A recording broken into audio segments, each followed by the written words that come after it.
اليوم نختم على أفواههم وتكلمنا أيديهم وتشهد أرجلهم بما كانوا يكسبون ওই দিন তোমার জবান বন্ধ করে দেওয়া হবে, তোমার হাত তোমার বিরুদ্ধে কথা বলবে, তোমার পা তোমার বিরুদ্ধে সাক্ষী দিবে। আল্লাহ বলবেন জবান বন্ধ হয়ে যাও, জবান বন্ধ হয়ে যাবে।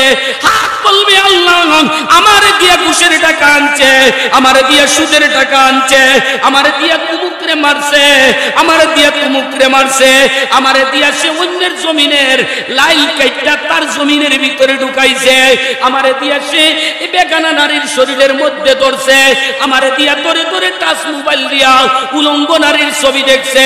আল্লাহ গো তোমার বান্দা যে অস্বীকার করে সুযোগ নাই, আমি মুখ তার জবান আজকে বন্ধ, আমি হাত তার বিরুদ্ধে সাক্ষী দিলাম, কথা বললাম, সে এই পাপগুলা করছে।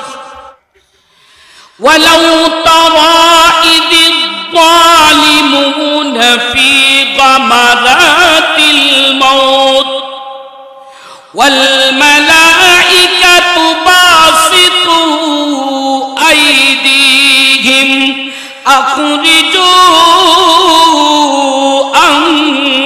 أنفسكم পাপিষ্ঠ নাফরমান, ওই পাপিষ্ঠ নাফরমানের মৌতের অবস্থা আল্লাহ বলেন বড় ভয়াবহ অবস্থা হবে। ভয়াবহ অবস্থা কি? তার যখন মৌতের সময় হয়, মালাকুল মউত আজরাইল তার সামনে দাঁড়াইয়া ডাক দিয়া বলবে আখরিজু আনফুসাকুম, রে জালিম, জীবনে অনেক জুলুম করছো, অনেক ব্যভিচার করছো, অনেক চুরি করছো, অনেক ডাকাতি করছো, অনেক ছিনতাই করছো, অনেক মানুষের উপরে জুলুম অত্যাচার করছো, অনেক সুদ খাইছো, অনেক ঘুষ খাইছো, অনেক নামাজ ছাড়ছো, অনেক পূজা ছাড়ছো, অনেক যাকাত দাও নাই, অনেকের হক নষ্ট করছো। এ জালিম, আর তোমাকে সময় দেওয়া হবে না। আখরিজু আনফুসাকুম, রে জালিম, আর সময় দেওয়া হবে না। এই মুহূর্তে তোর রূহটা বাগির করে আমার কাছে দে। إنك حميد مجيد اللهم بارك على محمد وعلى آل محمد كما باركت على إبراهيم وعلى آل إبراهيم إنك حميد مجيد दुनिया में हो दुनिया का तलबगार नहीं हो,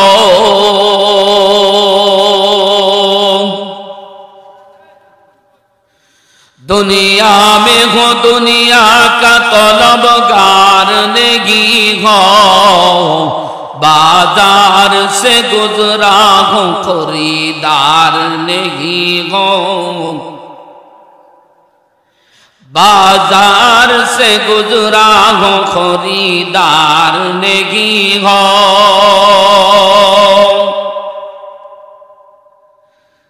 जहाजी लगाने का दुनिया नहीं है,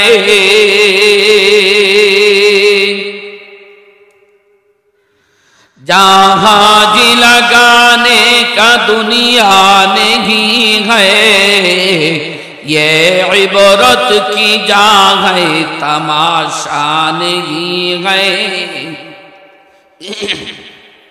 ये इबरत की जा है तमाशा नहीं है। ঐতিহ্যবাহী দারুল কোরআন ইবতেদায়ী মাদ্রাসা নাজাতপুর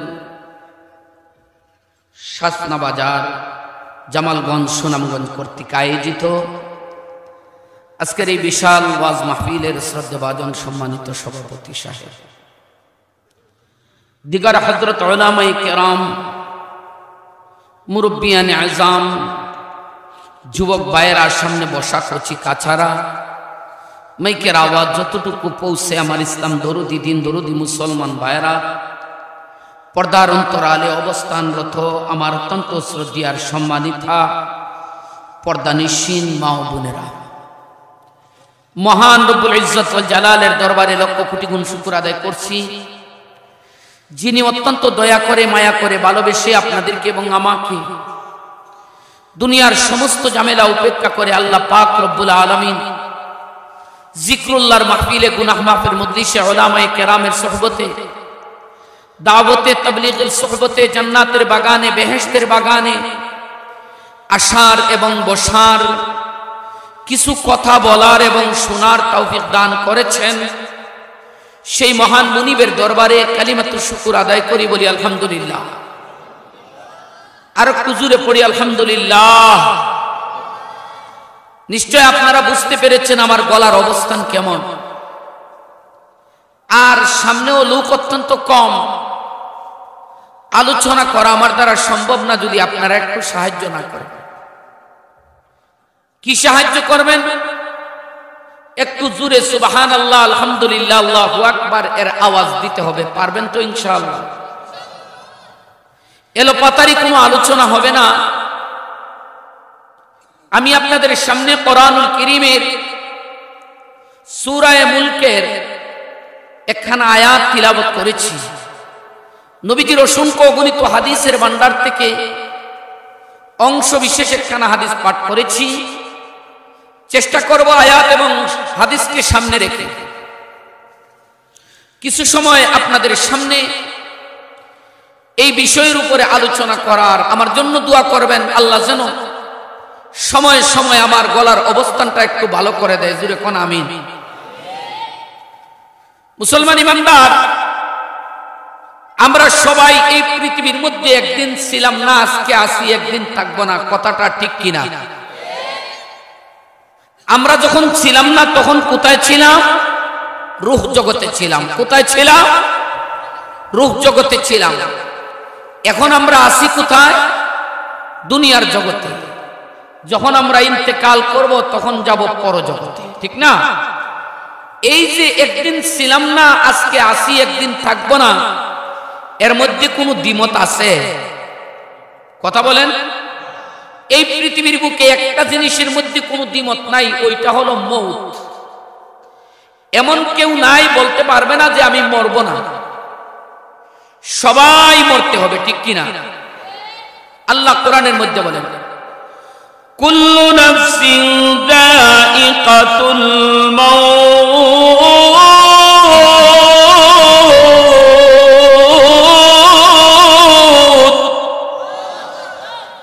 আল্লাহ বলেন প্রত্যেকটা প্রাণী মরণশীল।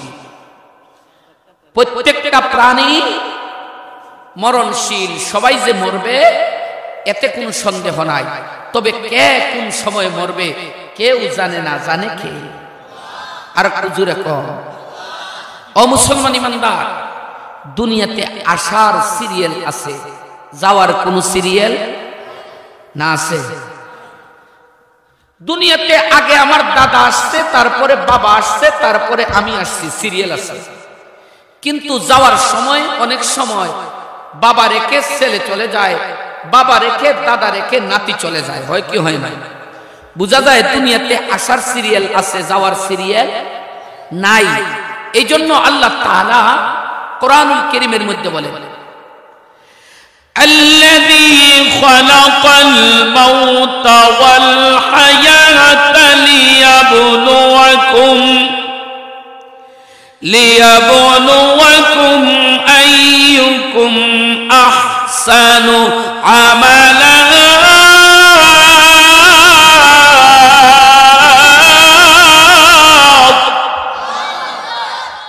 আল্লাহ তাআলা বলেন, আল্লাযী, ওই পবিত্র সত্তা, ওই জাতি, খালাকাল মাউত, যিনি আপনার আমার মৌত সৃষ্টি করেছেন, ওয়াল হায়াত, এবং হায়াত সৃষ্টি করেছেন।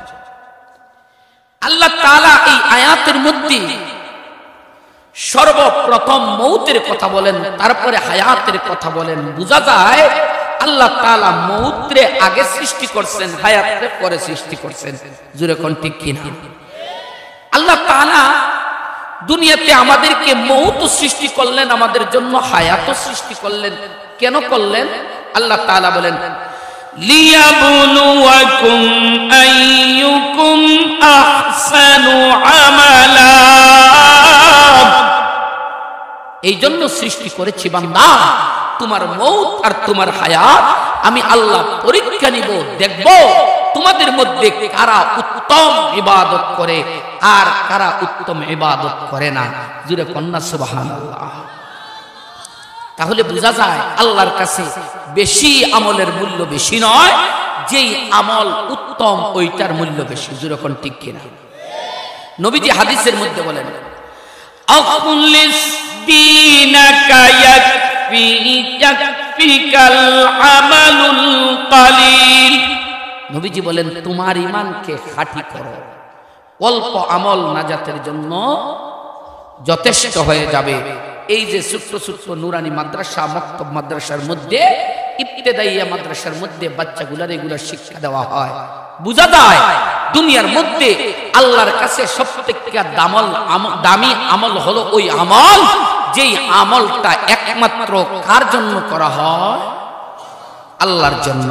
আল্লাহ তাআলা এই কথাটাই আল্লাহর রাসূল বলেন তোমার ঈমান রে খাঁটি করো, তোমার ঈমান রে নির্ভেজাল করো, তোমার ঈমান থেকে যত ধরনের রিয়া সেগুলা দূর করো। তোমার অন্তরের মধ্যে এরকম যদি থাকে যে আমি বেশি বেশি নামাজ পড়তেছি, মানুষ আমারে মুসল্লি কইব, আমি বেশি বেশি দান করতেছি, মানুষ আমাকে দাতা বলবে, আমি লম্বা জামা লাগাইছি, আমারে মানুষ হুজুর কইব, সুন্দর সুন্দর ওয়াজ করে মানুষ আমারে ভালো বক্তা কইব, আর সুন্দর করে আমি মানুষের সামনে উপস্থাপন করতে পারি, মানুষ আমারে বড় একজন বক্তা বলবো, বড় একজন মানুষ বলবো।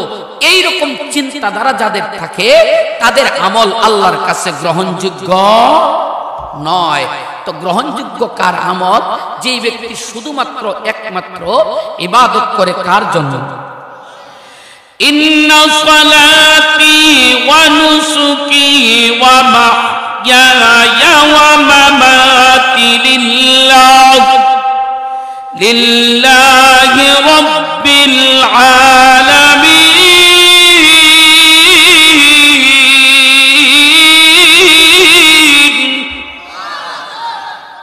আল্লাহ তাআলা বলেন বান্দা তুমি বলো নিশ্চয় আমার নামাজ, আমার রোজা, আমার কুরবানি, আমার হায়াত, আমার মউত, আমার জীবনের সমস্ত ইবাদত সবগুলো একমাত্র আমার আল্লাহর জন্য।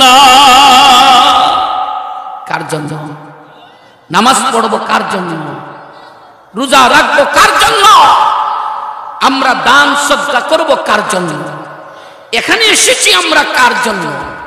আল্লাহর জন্য। সুতরাং যারা আল্লাহর জন্য এসেছেন, যারা আল্লাহ পেতে চান, তারা আল্লাহর দ্বীনি মাহফিলের বাহিরে দাঁড়ালে পাবেন না, আপনারা মাহফিলের ভিতরে চলে আসুন। যেরকম ঠিক কিনা? মুসলমান ইমানদার, আল্লাহ তাআলা আমাদের হায়াত সৃষ্টি করেছেন, আমাদের মউত সৃষ্টি করেছেন। কেন করেছেন? লিয়াবলুয়াকুম আইয়ুকুম আহসানু আমালা।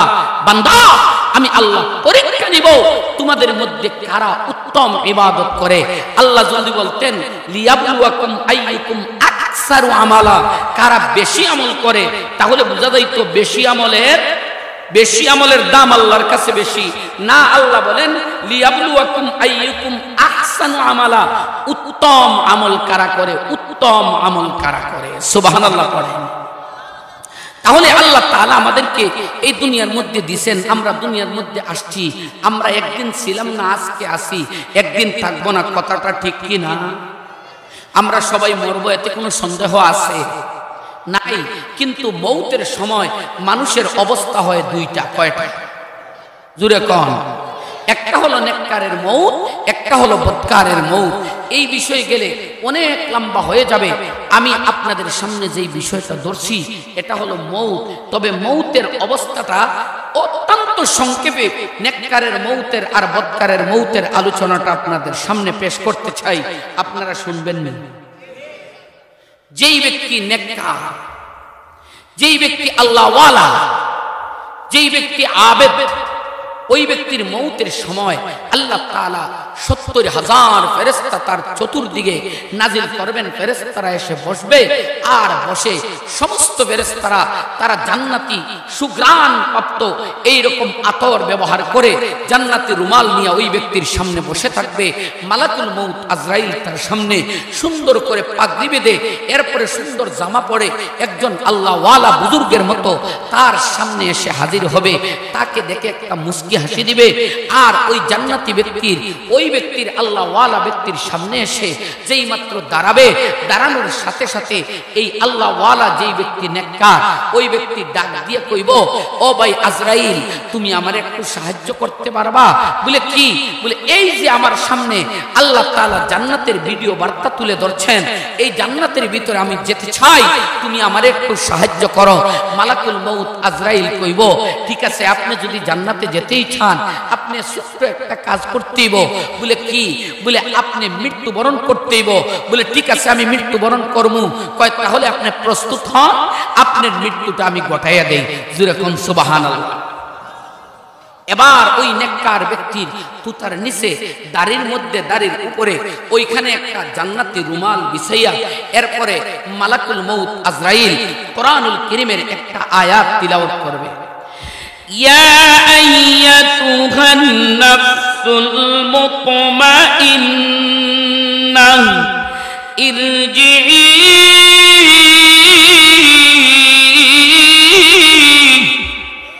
ইলা রাব্বিকি রাদিয়াতাম মারদিয়া।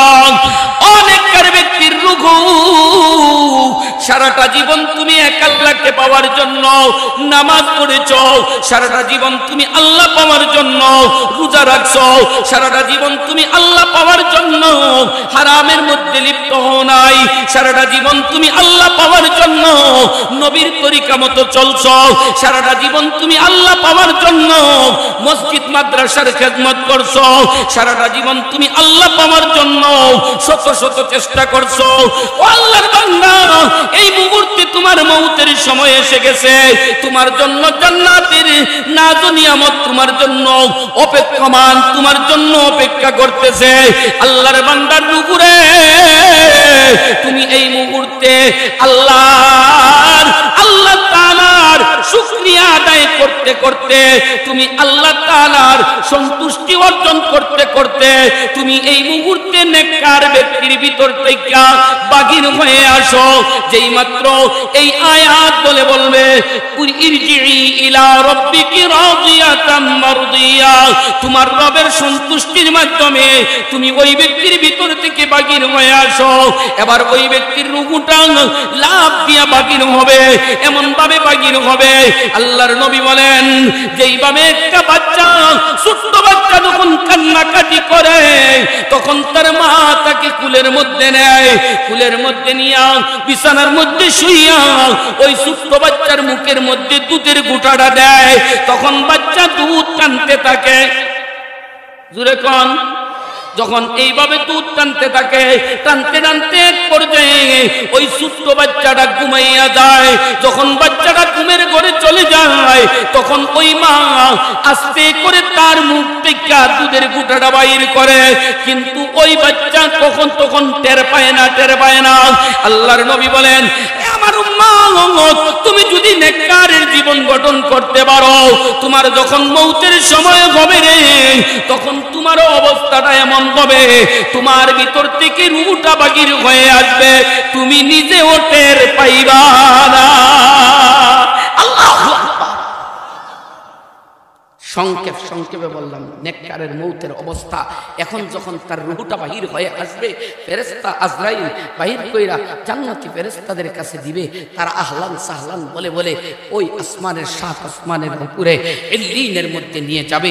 এই হলো নেককারের মউতের অবস্থা। শর্টে বললাম, বদকারের মউতের অবস্থা এমন হবে, যখন বদকার পাপিষ্ট নাফরমানের মউতের সময় হয়, তখন ওই বদকার পাপিষ্ট নাফরমানের সামনে তার জীবনের আমলনামা তুলে ধরা হয়। হয় তখন সে তার আমল নামার দিকে তাকাইয়া দেখে আল্লাহু আকবার, আল্লাহু আকবার, তার জীবনে গুনাহ আর গুনাহ, তার আমল নামা ভর্তি গুনাহ আর গুনাহ। ওই ব্যক্তি তার আমল নামার দিকে তাকাইয়া জোর করে দুইটা চোখের পানি ছেড়ে কাঁদবে আর আফসোস করবে, হায় রে হায়, ইয়া ওয়াইলাতা মালি গাদাল কিতাব লা ইউগাদিরু সাগীরাতাও ওয়ালা কাবীরাতান ইল্লা আহসাহা। হায় রে আমার আফসোস, এই আমলনামা কোথায় থেকে আসলো? এই আমলনামা এমন একটা আমলনামা যেই আমলনামার মধ্যে আমার জীবনের কোনো গুনাহ ছাড়া হয় নাই। গভীর রজনীতে লেপের নিচে গিয়া, অন্ধকার রজনীতে লেপের নিচে শুইয়া যেই গুনাহ করছিলাম ওইটাও লিপিবদ্ধ করা হয়েছে। টাচ মোবাইল দিয়া ঘরের দরজা বন্ধ করে রাত্রে 3টা পর্যন্ত উলঙ্গ নারীর ছবি দেখছিলাম, ওইটাও লিপিবদ্ধ করা হয়েছে। মসজিদের পুকুরে, ওই মাদ্রাসার পুকুরে পানির নিচে ডুব দিয়া যে গুনাহ করছিলাম ওইটাও লিপিবদ্ধ করা হয়েছে। দিনের বেলা প্রকাশ্যে যে গুনাহ করছি ওইটাও লিপিবদ্ধ করা হয়েছে। হায় রে আমার আফসোস, এই আমলনামা যদি আজকে আমারে না দেওয়া হইতো কতই না ভালো হইতো। পাপিষ্ঠ নাফরমান আফসোস করছে, তার দুইটা চোখ দ্বারা বেয়ে বেয়ে পানি পড়বে। যখন তার দুইটা চোখ দ্বারা পানি বেয়ে বেয়ে পড়বে, আত্মীয় স্বজন যারা আছে তারা দেখবো আর মন্তব্য করবো কি জানেননি, যে ছেলে মেয়ের মায়া ছাড়তে পারতেছে না, ছেলে মেয়ের মায়া ছাড়তে পারতেছে না, তার দুনিয়ার মায়া ছাড়তে পারতেছে না। না, তার দুনিয়ার মায়া নয়। ওই সময় ওই ব্যক্তি আফসোস করবে আর খালি কইবা, হায় রে হায়, আমার জীবনটা কোথায় কাটাইলাম, কি করলাম, জীবনে কি করলাম। এই অবস্থায় এক পর্যায়ে এই পাপিষ্ঠ নাফরমান অস্বীকার করবে, আল্লাহ আমি এত গুনাহ করি নাই, এই গুনাহ আমার না। আল্লাহ কয় কি কস? কয় হ আল্লাহ, এত গুনাহ কোনদিন করলাম, এত গুনাহ তো আমি করি নাই। আল্লাহ কয় বুঝোস না? কয় না। কয় তোর বিশ্বাস হয় না? কয় না। কয় তাহলে শুন, আমি আল্লাহ তোর এই গুনার পিছনে আমি 4টা সাক্ষী রাখছি। সুবহানাল্লাহ কইতেন না? কয়টা সাক্ষী রাখছি? 1 নম্বর সাক্ষী আল্লাহ তাআলা কোরআনুল কারীমের মধ্যে 1 নম্বর সাক্ষীর কথা বলেন, কিরামান কাতিবিনা ইয়ালামুনা মা তাফআলুন।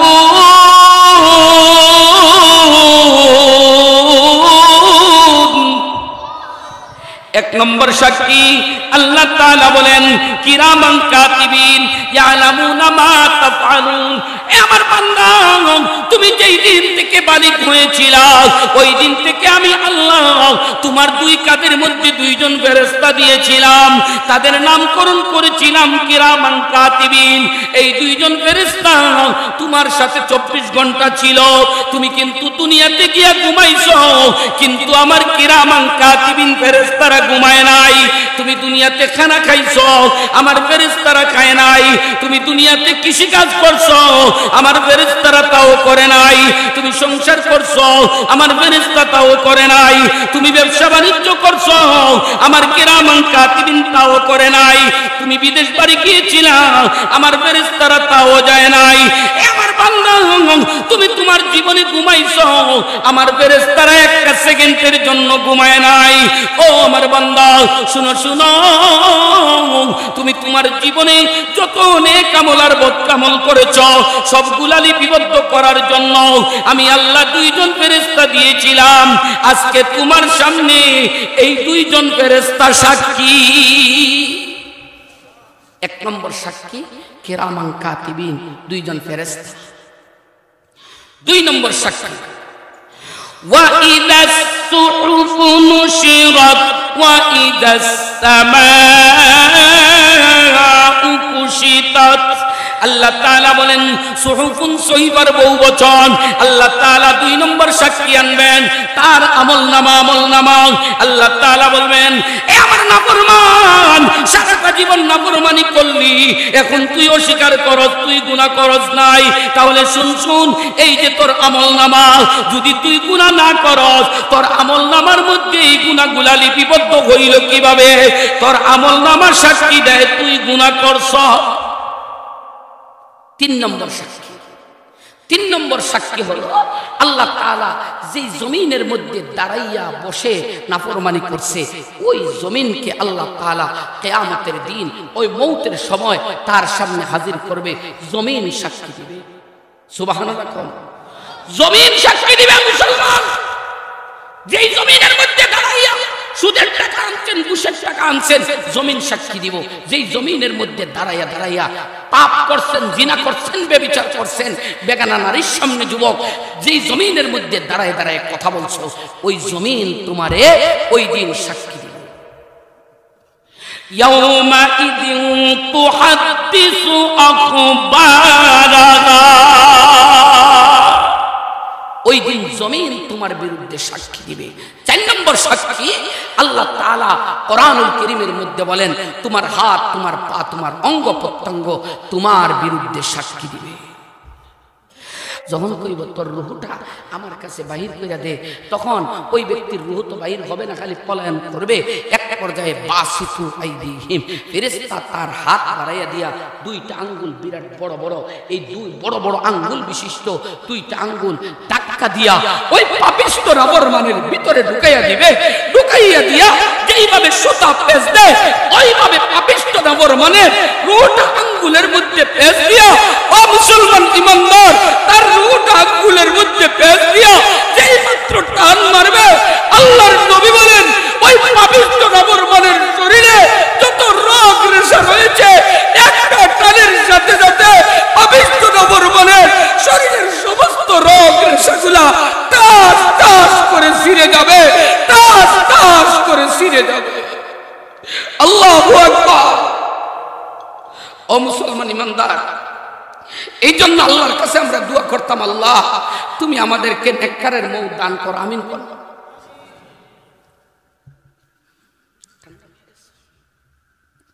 তাহলে এই যে তার রূহটা বাহির করার পরেও তো শেষ না, ওই ব্যক্তির রূহটা বাহির করার পরে চতুর্দিকে আল্লাহর গজবের ফেরেশতা বসে থাকবে, তাদের কাছে রূহ দেওয়া হবে, তারা এই রূহের মধ্যে দুর্গন্ধ থাকবে, তার রূহটা নিয়ে যাবে, নাক উষ্ঠে উষ্ঠে নিয়ে যাইব, আর খালি কইব এত বড় নাফরমান, তার রূহ থেকে দুর্গন্ধ বাহির হয়, নিয়ে যাবে আসমানের কাছে। প্রথম আসমানে গিয়া টুকা দিয়া কইব দরজা খুলো, কয় তোমরা কারা? কয় আমরা আল্লাহর গজবের ফেরেশতা। কি নিয়ে আসছো? কয় আমরা অমুক জায়গায় শাসনা বাজারের অমুকের ছেলে অমুকের রূহ নিয়ে আসছো। আকাশের উপর থেকে ঘোষণা হবে, লা তুফাত্তাহু লাকুম আবওয়াবুস সামাই ওয়া লা ইয়াদখুলুনাল জান্নাতা হাত্তা ইয়ালিজাল জামালু ফি সাম্মিল খিয়াত। না না, ওই পাপিষ্ঠ নাফরমানের জন্য আকাশের দরজা খুলে দেওয়া হবে না। ওই শাসনা বাজারের অমুকের ছেলে অমুক নাফরমান, আল্লাহর পক্ষ থেকে আমাদেরকে জানাইয়া দেওয়া হয়েছে, তাদের জন্য আকাশের, তার জন্য আকাশের দরজা খুলে দেওয়া হবে না ততক্ষণ পর্যন্ত যতক্ষণ পর্যন্ত একটা সুইর ছিদ্র দিয়া উট প্রবেশ করছে না। ও শাসনা বাজার এলাকার মুসলমান, বলেন তো দেখি, সুইর ছিদ্র দিয়া কোনদিন উট প্রবেশ করা সম্ভব নেই? সুইয়ের ছিদ্র এতটুকু বড় হয়, হ্যাঁ ছোট, এই সুইর ছিদ্র দিয়া উট প্রবেশ করা সম্ভব? যেই রকম সুইর ছিদ্র দিয়া উট প্রবেশ করা সম্ভব না, ওই পাপিষ্ঠ নাফরমানের জন্য আকাশের দরজা খুলে দেওয়া হবে না, এবং ওয়ালা ইয়াদখুলুনাল জান্নাতা হাত্তা ইয়ালিজাল জামালু ফি সাম্মিল খিয়াত, ততক্ষণ পর্যন্ত ওই পাপিষ্ঠ নাফরমানের জন্য জান্নাতেও যাওয়া সম্ভব হবে না যতক্ষণ পর্যন্ত সুইর ছিদ্র দিয়া এই একটা উট প্রবেশ করা সম্ভব নয়। জোরে কোন নাউজুবিল্লাহ। ও মুসলমান ইমানদার, তাহলে এই পাপিষ্ঠ নাফরমানের রূহ কি করব? ওইখান থেকে ফেরেশতারা ঢিল মারবো, 7 জমিনের নিচে সিজ্জিনের মধ্যে নিক্ষেপ করা হবে। এইভাবে পাপিষ্ঠ নাফরমানের জান কবজ করা হবে।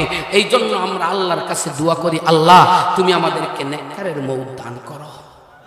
আরো জোরে কোন আমিন।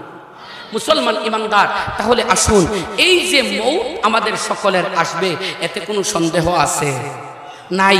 কিন্তু কে কোন সময় মরব কেউ জানে? কেউ জানে না। তাহলে আসুন, কে কোন সময় মরবে আমাদের ভিতরে একটা প্রশ্ন জাগে, জানি না কতদিন বাঁচমু, কতদিন কি আল্লাহই জানে। কোন দিন না জানি মারা যায়, আল্লাহর নবীও জানে না। একদিন আল্লাহর নবী সাহাবায়ে কেরামদেরকে নসিহত করতেছেন, মসজিদে নববীতে বসা সাহাবায়ে কেরামদেরকে বলতেছেন, জোহরের নামাজে সবাই আসছে, এখন কইতেছে, এই আমার সাহাবীরা, কয় কি বলো তো দেখি, মালাকুল মউত আজরাইল কতটুকু দূরে, কোন সময় মরবা, কে কোন সময় মরবা বলতে পারবা? সাহাবায়ে কেরামরা কই, ইয়া রাসূলুল্লাহ আমরা বলবো কিভাবে? একজন সাহাবী কই, ইয়া রাসূলুল্লাহ এটা বলা তো সম্ভব নয়, এমন কি আমি যে নামাজে আসলাম, জোহরের নামাজে আসলাম, নবী গো আমি আসরের নামাজে আসতে পারবো কিনা, আসরের নামাজে আসতে পারবো কিনা তাও জানি না। আরেকজন কই, ইয়া রাসূলুল্লাহ আসরের নামাজে আসলাম, আসরের নামাজ শেষ করতে পারবো কিনা জানি না। এইভাবে এক একজন এক একটা মন্তব্য করে। আল্লাহর নবী তখন ডাক দিয়া, হে আমার সাহাবীরা শুনো, তোমরা কেউ বলতেছো তোমরা জোহরের নামাজে আসলা, আসরের নামাজ পড়তে পারবা কিনা জানো না। কেউ বলো জোহরের নামাজে আসলাম, জোহরের নামাজ শেষ করতে পারবা কিনা জানো না। আমার সাহাবীরা শুনো, আমি দু জাহানের বাদশা নবী সাইয়্যিদুল মুরসালিন, আমি নবী বলতেছি, আমি যখন নামাজের মধ্যে দাঁড়াই, নামাজ যখন শেষ করি, ডান দিকে আসসালামু আলাইকুম ওয়া রাহমাতুল্লাহ বলার পরে বাম দিকে যে সালাম ফিরাইমু, এই সময়টা আমি নবীর কাছেও না, আমি নবীর কাছে এই সময়টা নাই যে ডান দিকে আসসালামু আলাইকুম ওয়া রাহমাতুল্লাহ বলছি, বাম দিকে সালাম ফিরে নামাজ শেষ করুন, এই সময়টা আমার কাছেও নাই। তাহলে কে কোন সময় মরমু কেউ জানে? মুসলমান ইমানদার, আমাদের মযহব কয়টা কোন তো? জুরে কোন? 7টা। এই 7টার মধ্যে একটা মযহবের নাম হলো মালিকি মযহব। এই মালিকি মযহবের আবিষ্কারক যে তিনি হলেন ইমাম মালিক রহমতুল্লাহ আলাইহি। ইমাম মালিক রহমতুল্লাহ আলাইহি এত বড় একজন আল্লাহওয়ালা আশিকে রাসূল ছিলেন, যিনি মদিনার মধ্যে 25 বছর বসবাস করছে। 25 বছরের মধ্যে কোনোদিন পায়ের মধ্যে জুতা স্যান্ডেল ব্যবহার করেনি। জুরে কোন আল্লাহু আকবার। কেন? এই জন্য জানে না যে কোন জমিনে কোন মাটির মধ্যে পাড়া দিতেছি স্যান্ডেল দিয়া, যদি এই জায়গায় আমার নবীর পাও লাগিয়া থাকে তো এই জায়গার মধ্যে আমি কেমনে স্যান্ডেল লাগাই? সুবহানাল্লাহ কইতেন না? এই ইমাম মালিক রহমতুল্লাহ আলাইহি 25 বছর মদিনার মধ্যে থাকে, কিন্তু উনি মদিনা থেকে মক্কা শরীফে নফল হজ করার জন্য যায় না। কোন হজ? নফল হজ, ফরজ হজ না, একবার ফরজ আদায় করে নিছে। 25 বছর যাবত যায় না। একদিন রাত্রে গভীর রজনীতে ইমাম মালিক ঘুমাইছে, শুইছে, শুয়েই মনে হয়ে গেছে, হায় রে হায়, আমি এত বড় একটা নিষ্ঠুর, আমি এত বড় নিমুখ খারাপ, 25 বছর যাবত মদিনার মধ্যে থাকি, আল্লাহর ঘরখানা তোয়াফ করার লেগে যাই না। 25 বছর যাবত মদিনায় থাকে, মক্কায় যায় না। কেন যায় না? ইমাম মালিকের একটা হাদিস মনে আছে। ইমাম মালিক জানে, নবীজি বলছেন একজন মানুষ মারা যাওয়ার পরে 3টা জিনিস করা সুন্নত। জুরে কোন? কয়টা? জুরে কোন? 3টা। এ মুরব্বী বাবারা, একজন মানুষ মারা যাওয়ার পরে কয়টা জিনিস করা সুন্নত? 3টা। 1 নম্বরে কাছাকাছি দাফন করা সুন্নত, 2 নম্বর তাড়াতাড়ি দাফন করা সুন্নত, 3 নম্বর বড় কবরস্থানে দাফন করা সুন্নত। ইমাম মালিক কয়, আমি তো জানি এই 3টা জিনিস করা সুন্নত, কিন্তু ইমাম মালিকের মনে একটা আবেগ, একটা চাহিদা কি জানেননি? ইমাম মালিক কয়, আমি যদি মদিনা ছেড়ে অন্য কোথায় চলে যাই, ইমাম মালিক সারাটা জীবন আশা করছে যে আল্লাহ আমার মউতটা যেন তোমার নবীর দেশের মধ্যে, মদিনাতুর রাসূলের মধ্যে হয়, মদিনা শরীফের মধ্যে হয়, তাহলে আমার কবর দেওয়া হবে মদিনার মধ্যে। কিয়ামতের দিন আল্লাহর নবীর বডিটা, আল্লাহর নবী উঠবেন এই মদিনা থেকে, নবীর সাথে আমিও উঠবো মদিনা থেকে। সুবহানাল্লাহ।